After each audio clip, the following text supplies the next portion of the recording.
Maître Corbeau, sur un arbre perché, tenait dans son bec un fromage. Maître Renard, par l'odeur alléchée, lui tint à peu près ce langage. La raison du pouvoir est toujours la meilleure. Le loup et l'agneau, le cigale et la fourmi, le lièvre et la tortue, le corbeau et le renard. On a tous en tête une fable de La Fontaine. Eux en ont appris plusieurs au cours de leur scolarité élémentaire et vont pouvoir les réviser dès cet été. Les CM2 de l'Académie de Strasbourg bénéficient de l'opération Un livre pour les vacances, une page qui se tourne pour leurs professeurs. Les enfants lisent, mais la possession d'un livre qui leur appartient pour terminer leur école élémentaire, moi je trouve que c'est une idée à la fois très intéressante et qui a de l'importance pour eux. Ça va être le symbole de la fin de leur scolarité élémentaire.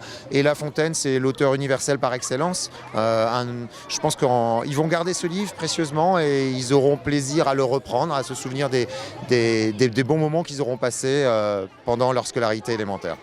Pour inciter les élèves à lire, c'est un ouvrage illustré qui a été choisi. Les dessins humoristiques de l'artiste vosgien Vouch jouxtent les textes plus anciens de La Fontaine. L'autre symbole avec l'illustration cette année de Vouch, c'est de faire là un lien entre le patrimoine du passé, le patrimoine littéraire du passé, et puis la création, la créativité des illustrateurs contemporains.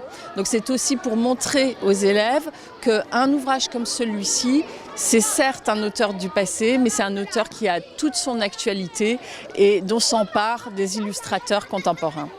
Une invitation à la lecture, mais aussi une découverte du patrimoine littéraire français.